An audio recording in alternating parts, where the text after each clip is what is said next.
हैं भारत के, उनकी वो जो डेमोग्राफी है वो बदलने की कोशिश की जा रही है। नहीं, ये बात ठीक है कि जो अभी नया ये सरकार के द्वारा कार्य हो रहा है कि भारत में केवल भारतीय रहेंगे, जो घुसपैठिए घुस के आए हैं उन्हें बाहर खदेड़ा जाए, यही न्याय है, यही धर्म है।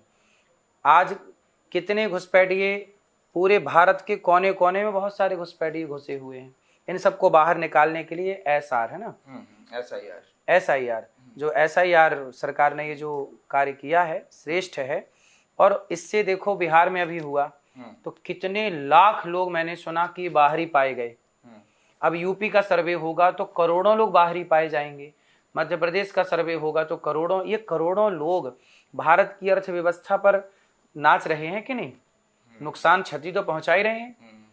तो इन सबको बाहर करना, जिस बांग्लादेश में हिंदू सुरक्षित नहीं है वो बांग्लादेशी यहाँ क्या कर रहे हैं, उनको बिल्कुल खदेड़ना चाहिए। वो सरकार का ये कार्य सराहनीय है और सबको इसका समर्थन करना चाहिए। जो इसका विरोध करते हैं इस पहल का, ये समझ लीजिए कि ये ही गद्दार हैं इस देश में, इनको भी खदेड़ना चाहिए। एक आखिरी प्रश्न ले लेता हूँ महाराज जी, ये जो अभी एक पद यात्रा हुई थी दिल्ली से वृंदावन की, उसमें आपने भी भाग लिया था। हाँ, तो ये पद यात्रा का मुख्य मोटिव क्या था, ये थोड़ा दर्शकों को बताएं। गौ हत्या बंद हो, यमुना माँ की शुद्धि हो, और हमारे देश में ऊंच नीच का भेदभाव मिटे। जातियां व्यवस्था के लिए हैं, छुआछूत के लिए नहीं। हम जातियों को मानते हैं, आप जातियों का समर्थन करते हैं? जातियों को मानते हैं व्यवस्था के रूप में, छुआछूत के रूप में नहीं, ऊंच नीच के रूप में नहीं। गौरी गोपाल में जितनी वृद्ध माएँ रहती हैं, हमने किसी से जाति नहीं पूछी, सभी माओ की सेवा की है, पांव दबाए हैं। रसोई चलती है अखंड, एक लाने में सारे लोग खड़े होते हैं, ब्राह्मण क्षत्रिय वैश्य शूद्र, कोई पूछा नहीं जाता कि तुम्हारी जाति की, सब आओ एक लाइन पे खाओ, एक सा भोजन, एक सी व्यवस्था, कोई भेदभाव नहीं। हम भेदभाव कहाँ करते हैं? लेकिन जातियां बनी हैं व्यवस्था के लिए। व्यवस्था मीन्स जानते हैं, जैसे आपके घर में बेटी का विवाह है तो आपने किसी को टेंट की व्यवस्था दे दी, किसी को बारात आएगी उसको खाना पीने की व्यवस्था सौंप दी, किसी को साग भाजी खरीदने की मंडी जाने की व्यवस्था सौंप दी। तो व्यवस्था नहीं सौंपेंगे तो आपका कोई काम नहीं होगा। काम का विभाजन कर, हाँ, तो विभाजन, तो जैसे आपके भी, आप एंकर हैं तो कैमरामैन अलग है, तो एडिटर अलग है ना, तो ये सब के काम, अब कैमरामैन आपकी जगह बैठे और आप वहां, तो ना आप कर पाओगे ना वो कर पाएगा। तो हर व्यक्ति अपने अपने काम का मास्टर है। जितना महत्व आपका है उतना ही महत्व कैमरामैन का भी है, उतना ही महत्व एडिटर का है। आप दोनों है और एडिटर ना हो तो आप कुछ भी नहीं है, एडिटर और कैमरामैन हो और आप ना हो तो कुछ भी नहीं। तो तीनों के संयोग से मिलेगा। ऐसे ही ब्राह्मण क्षत्रिय वैश्य शूद्र, ये हम एक दूसरे के पूरक हैं। जैसे आपका पूरक कैमरामैन है और आप दोनों का पूरक एडिटर है और आप तीनों का पूरक चैनल है। आप एडिटिंग करके बैठे हैं, क्लिप्स आपके पास है पर चैनल चलाए ही ना, तो चार हो गए ना। ऐसे ही ब्राह्मण क्षत्रिय वैश्य शूद्र, ये चारों पूरक है एक दूसरे के, और चारों जब मिलते हैं तब देश की व्यवस्थाएं चलती हैं। हमें अब आप लड़ने लग जाओ कि जी मैं बड़ा हूं, कैमरामैन तू छोटा है, एडिटर तू छोटा है और वो चैनल वाला और छोटा है, ऐसा नहीं होगा। चारों एक भाई हो, एक ग्रुप में एक व्यक्ति के लिए काम कर रहे हैं आप सब लोग। आपका मुखिया एक है, आपके चैनल का मालिक एक है जो सबको पैसा बराबर देता है अपने अपने काम के स्तर से। उसी प्रकार हम सबका बाप एक है। ब्राह्मणों से मुखमासीद बाहु राजन्यः कृता उरु तदस्य जद वैश्यः पदभ्यांगुं शूद्रो अजायत। वेद वाक्य है कि हम सबके पिता एक भगवान नारायण है। उन्हीं के मुख से ब्राह्मण, उन्हीं की भुजा से क्षत्रिय, उन्हीं की जांघ से वैश्य, उन्हीं के चरण से शूद्र। सबका एक पिता है। जब एक बाप है, एक दाना पानी है, एक नदी है, एक गंगा का पानी सब पीते हैं, एक यमुना का पानी सब पीते हैं, एक सूर्य का प्रकाश सब लेते हैं, एक गाय को सब लोग माता मानते हैं। तो भेद केवल अंग्रेजों ने लड़ाने के लिए फूट डालो शासन करो लड़ाया और हम हिंदुओं को बरगलाया और लड़ा करके और खूब राज्य किया मुगलों ने। आज वही कुछ नेता भी कर रहे हैं, लड़ा रहे हैं नेता आपस में जातियों के नाम पे। इसलिए ये सही नहीं है, प्रेम से रहना चाहिए सनातनियों को।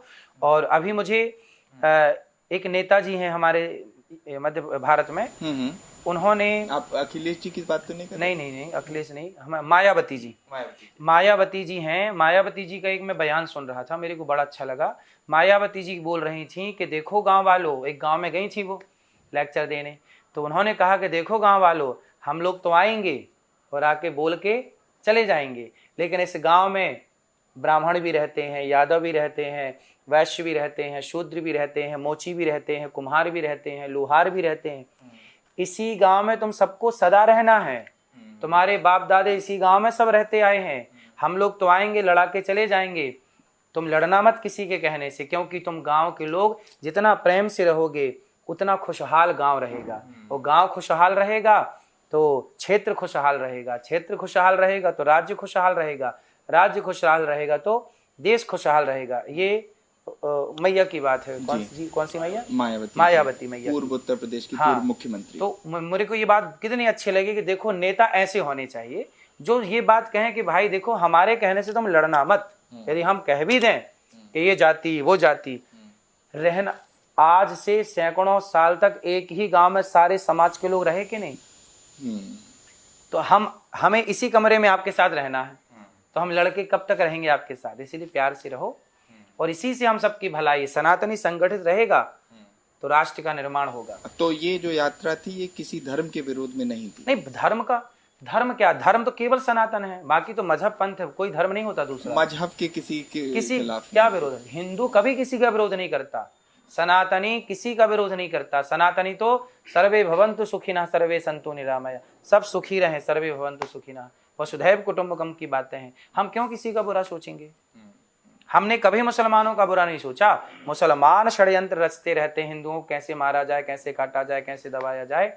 हिंदू कभी नहीं सोचता कि लेकिन अपने बचाव में फिर कैसे, आपके क्या उस पे विचार हैं कि बचाव कैसे किया जाए? इसके बचाव में हिंदू, हाँ, एक तरह से जिस तरह की जो आपकी यात्रा भी थी, हाँ, आप भी अपने बचाव के लिए कुछ आप भी सीखिए, कराटे सीखिए, तलवार चलाना सीखिए, झांसी की रानी बनिए, शिवाजी बनिए। आप कल संकट आएगा तो आप पे भी तो आएगा, आप थोड़ी बच जाएंगे।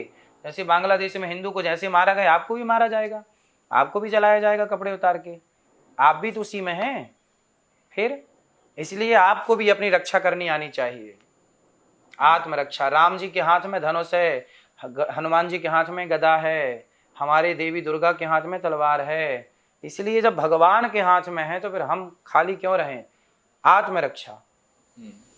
तो आत्मरक्षा का यहाँ अनिरुद्धाचार्य महाराज जी मंत्र दे रहे हैं और तमाम मुद्दों पर इन्होंने खुल के बेबाकी से बात की। पहले भी ऐसे ही बातचीत हमारे साथ करते आए हैं। अनिरुद्धाचार्य जी का बहुत बहुत धन्यवाद। गौरी गोपाल आश्रम वृंदावन से मैं संभव